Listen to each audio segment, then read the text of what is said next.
everyone and welcome back to my booktube channel, Lisa in Bookland. I decided to go all extra today with Christmas jumper, tinsel on me and tinsel behind me and red bows and all, because this is the last video you'll see from me before Christmas. So first of all, I'd like to say to everybody a very Merry Christmas, or if you don't celebrate, Happy Holidays. I hope you get to enjoy some downtime. If you're one of those fantastic people that works over Christmas, thanks for everything that you do. And I just want to say a thank you to everybody that supported me this year, my first year on BookTube. It's been really wonderful and I felt so welcome. So more of that, I suppose, in the BookTube anniversary tag that I'll be doing in January, because I started my channel in mid-January last year. So I'm really looking forward to Christmas. This video will go up on Thursday, my last day of work, and then we're off until the 3rd. I think we're going back the Tuesday, so really looking forward to that time off and to getting loads of reading done. So yeah, exciting times. As an appropriate video, I said I would do the Christmas Traditions book tag, which is created by Reading with a Vengeance, although I first came across it through Charlotte from Coiny Reads' channel, and I really liked the questions in it and kind of how open they were. So yeah, I said I'd do it. I highly recommend checking out both of their videos down below, especially Heather's original video, as she kind of gives a little bit of extra like context or history around each prompt, which is really nice. So yes, with that, onto the questions. The first prompt is red, green and gold colours, a book with any combination of these colours on the cover. So I suppose I was a bit of an overachiever with this, and I wanted a book with like all 3 colours on it, which is quite difficult. Eventually, in the depths of my bookshelves, I did find this Eva Ibbotson book, The Star of Kazan by Eva Ibbotson. This is a YA book. When I was a teenager, Eva Ibbotson was one of my favourite authors, and I read a good few of her books, though I haven't read any of them since, and I have to say I don't remember this one very well, but it met the prompt so beautifully with the gold foiling and the green jewel and the red background, so I had to pick it. So a common trend in Eva Ibboson's books, as far as I remember, would be that they would follow a young girl who's in kind of reduced circumstances. She might be working as a servant or as a dancer, or she'd be like an impoverished noble. In this case, it's a servant. So this girl called Annika is in a grand house in Vienna. She was found as an orphan and nobody knows who her parents are. I know that this emerald, that was the Star of Kazan of the title, but I can't really remember the significance it has in the story. But yeah, Eva Ibboson's books were always a fun read. I've heard them talked about a good bit on BookTube since, so yeah, I'd be interested in going back to them if I ever find the time. So the second prompt is carol singing. What is your favourite Christmas carol? And to pick a book with a title that includes words from that song title. I love Christmas carols, and I think a lot of why I like Christmas carols is when I was in the choral society when I was in college, we would sing Christmas carols at Christmas, and one year we actually sang in the Chapel Royal at Dublin Castle to raise money for charity. Just kind of people dropped in and out, but that was like such a memorable occasion, and I just, you know, I'd never sung in such a like opulent venue before, so that was really nice. But anyways, Christmas carols, I'd say my favourite one has to be Hark the Herald Angels Sing, especially if there's like a descant part. You know, typically like boy sopranos, we didn't have boy sopranos, just normal sopranos, you know, they have like, they sing an octave higher than everybody else, especially in the last verse, and that just always gets my heart. But no matter how it's sung, like even in my local church at Christmas or anything, it just really lifts the roof, I think, and really it's such a joyful hymn. So I love Hark the Herald Angels Sing. It was quite a difficult one to get a book for, and I actually didn't manage to find any book that I'd actually read. The obvious one, I suppose, to think were Angels Fear to Tread by E.M. Forster, but I haven't read that book and I don't have it on my shelf. The one that I do have on my shelf is one I definitely intend to read soon, and that's Falling Angels by Tracy Chevalier, which unfortunately has all of these stickers on the cover that I can't manage to get off. This year I read 2 Tracy Chevaliers. The first of them I'd read A Single Thread and Remarkable Creatures, and I absolutely love them. I love Tracy Chevalier's writing style and the things that she chose to write about, so I'm looking forward to getting to this one. So this is set in Edwardian London, I think just at the turn of the century, and follows many different characters. I don't know, Tracy Chevalier tends to like deal quite interestingly with like class and things, which is something I love reading about.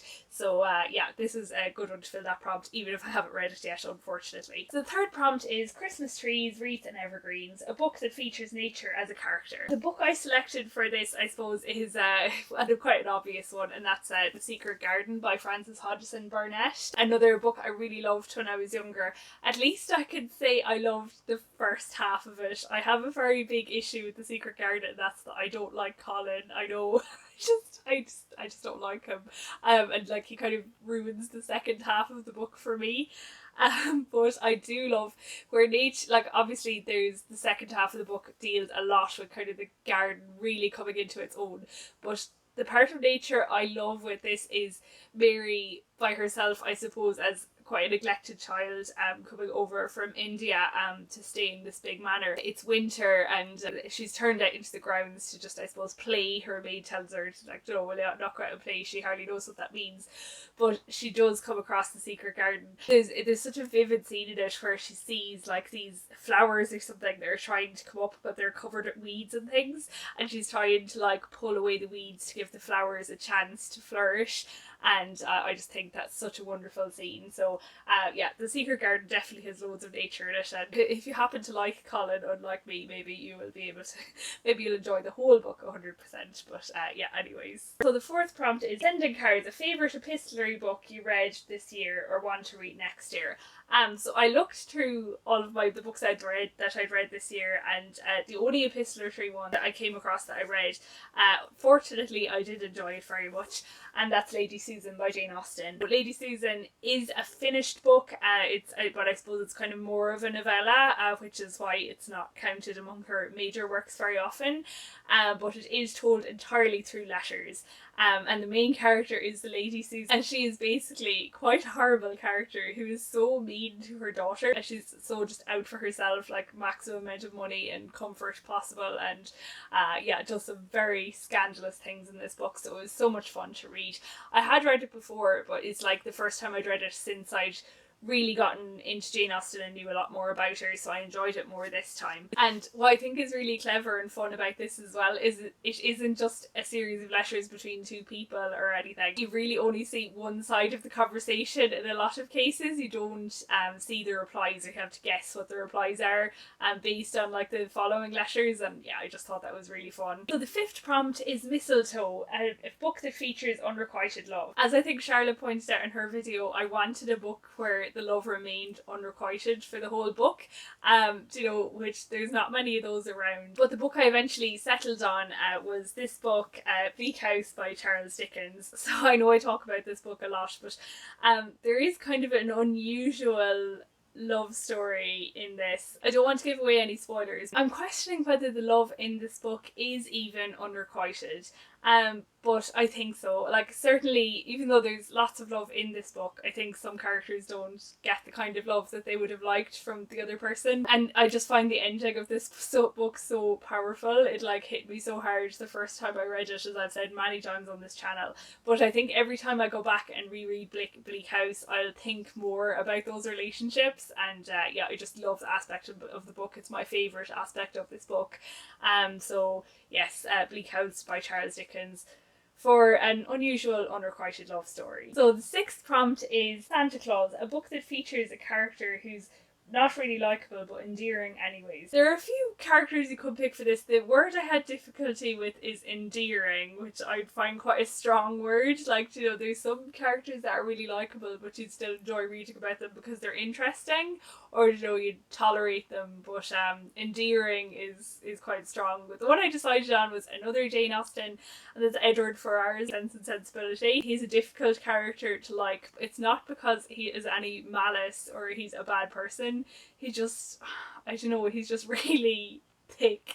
No, he's not thick. He's just, I don't know, he's just so bumbling. But at the same time, he has his own strange honour about him, even if he doesn't go about it in a very good way. And like, all the other characters in the book really like him, which probably makes you like him as well. And I do think that, his ending, I do think that it'll be a happy life for him. So yeah, Edward Ferrars's character you just get really frustrated at, but still do kind of like anyways. So the 8th prompt is Elf on a Shelf. A book on your shelf that catches your eye all the time, but you never pick it up. So I actually read this question wrong when I was preparing an answer, but I'm going to stick with it. I missed the on your shelf part. But I am going to stay with my original answer because for the simple fact that the books that catch my eye all the time are on this shelf behind me because my bed is just there. And the books on this shelf are probably ones, maybe because I look at them so often, but maybe also just because the shelf is a little bit newer. They're the ones that I have read or I'm excited to read, and the books that I'm less excited to read are on the shelf behind it. So they don't catch my eye all the time because they're in a very dark corner of my room and are actually quite hard to get to. So a book that catches my eye all the time in shops but I haven't bought yet is the book Married Quarters by Stephen Connaughton. I don't know what's so eye-catching about this book to me. There's something about like just the text and even the like title, Married Quarters. I just really like that title. Whenever I pick it up, I read the blurb and like the first part of the blurb it says the sequel. I'm like, oh, I forgot, yeah, that's why I haven't bought this before, it's a sequel. So I must have picked it up at least 5 or 6 times. And I wouldn't mind, but what's a sequel to is like a book that was published back in 1989. And the 2 books are set in Garda barracks in like rural County Cavan in the 1950s and 1960s respectively. They're in like a border town in the border with Northern Ireland, so there's kind of the background of the troubles there. I know that Married Quarters is more like a collection of interconnected stories and each story follows a different Garda. Oh, I should explain, anybody outside Ireland that doesn't know what the Garda are, they're like our police force. Garda is like short for Garda Síochána, which is Guardians of the Peace. But anyways, maybe the first book in that series, the 1989 book, maybe I should pick that up for the Irish Readathon and finally read Married Quarters and see what it's about, because it does seem to be quite highly acclaimed. So the prompt number 9 is Christmas movies, favourite adaptation or a book you would like to see adapted. So my favourite adaptation, extremely controversially, is probably the 2005 Pride and Prejudice. Is it a brilliant adaptation of the actual book? No. But I just love it as a film by itself, and I think of that film and the book as nearly like separate things. But I just have watched it so many times, it's my ultimate comfort viewing. But the book I would like to see adapted is this one, Under Enemy Colours by Sean Thomas Russell. So I picked this one, I suppose, because I would love to see like another Napoleonic Wars naval fiction adapted on screen. There is a wonderful Master and Commander, The Far Side of the World. I love that movie as an adaptation of the Aubrey Maturin books. There is a little bit of difference in how they interpreted Jack's character, but it's really good. But anyways, we are talking about this book. So the reason I would like to see this adapted is, number one, like, I suppose the Aubrey Maturin books are quite hard in that they're like so character driven, and there's a lot of like passages where not much is happening. A lot of kind of conversations or like Stephen walking around an island looking at nature. But that is definitely not the case with this book. At the start, Lieutenant Charles Hayden walks onto a new ship and the ship is on the verge of mutiny, and there's just so much action and the characters are really great, and like there's some of the seamen have great characters as well, it's not just the officers. So I think it should make a brilliant movie. Selfishly, I think it would rekindle a big interest in the Napoleonic Wars, and people might start getting excited about reading books that I like, so that would be nice. And also why I'd like to see this book adapted is because it was such a fantastic series, but there's only been 4 books and the last one was out a good few years ago, but it kind of ended a bit of a cliffhanger, and it obviously wasn't the end of the series. It unfortunately, there just doesn't seem to have been any more books written. So I think if there was a movie about it, definitely the other books in the series would have to be picked up.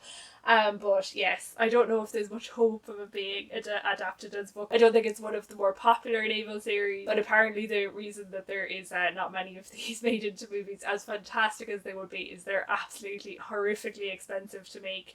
Even though, like, I don't know if anybody saw it, but like just before COVID, it was like announced that a Master and Commander sequel was in the works, and I was so excited, and there's been literally nothing about it since. So we can only hope, I suppose. But yes, anybody that does like naval fiction and hasn't tried this series, definitely give it a go. And the first one actually works really well by itself. You don't need to read any further, but like it was definitely, I suppose it's just a really modern take on that genre, so I really liked it. So the 10th prompt is Ugly Sweaters, a book that made you laugh out loud. I have them on my ugly sweater, even though I think this is quite a classy one. I don't think it's an ugly sweater, even though I've had this one for ages. That day I mentioned that we sang at Dublin Castle, I dug out a picture and I was wearing this jumper, and that was like 6 years ago, so maybe I should get another one. But anyways, the book I picked for this that makes me laugh out loud is Circle of Friends by Maeve Binchy. This is such a heartwarming and funny book, but like funny definitely. And so it follows two girls, Evie and Benny, who are from a small town in like rural County Dublin called Knocknaglen, and they both end up going into the city to either go to college or work, and just how their life progresses. And it's just, oh, Maeve Binchy's humour is just exactly my type of humour. As always when I talk about this book, I have to give the very big warning. Good bit of the humour in this book is centred around Benny's weight, so that's obviously a massive trigger warning if that's bothered to you. But yeah, there is other humour in it as well. It's just I wouldn't feel comfortable saying that it was a very funny book without giving that provision to it. But yes, I've found all of Maeve Binchy's books really funny, but this is definitely the funniest so far, I suppose because it follows like a group of college students and Benny is just such a funny character. So yeah, Circle of Friends, really recommend. The 12th and final prompt is Exchanging Gifts, a book you read this year and thought this would be perfect for someone. I don't really know a lot of readers in my everyday life that I would recommend books to, and I think like booktubers already get most book recommendations before I get there. What I did think for this prompt was the Nevermore series by Jessica Townsend. I would recommend this to my two younger sisters, and they used to read a lot I suppose when we were younger, but not so much since. They did read a small bit of YA I suppose a few years ago. I suppose like a lot of people, they just struggled to make that transition to adult fiction. They never had that same love of middle grade like after they were middle grade age, if you know what I mean, that I did. So I think that this would really show them that there's a whole world out there that they haven't explored. When people haven't read for a while, it's hard to plunge right into like adult fiction because it is a step up, especially if you never really started reading adult fiction. I just don't really a step up in that it's hard to understand, but you know, yeah, everybody knows what I'm talking about. You know, the plot doesn't move as quickly as it does in YA books or in children's books. So yeah, I think this would just give them that push, and they're just such fun books, but still long enough that it's not like patronising, you get your teeth into them. And there are kind of other things going on in the Nevermore books I think that adults can enjoy as well as children. So yeah, who knows, maybe I will convince them to pick them up at some stage. The last prompt was Christmas cookies to tag some friends. I'm not going to tag anybody in this because I think this is going to come out on the 22nd of December, which is a bit late for anybody else to attempt to do it. So but yes, as I said at the start, a very Merry Christmas, Happy Holidays. I hope everybody enjoys some time however you like to celebrate. And yeah, thanks for listening, thanks for watching, and I'll see you next Thursday for my next video.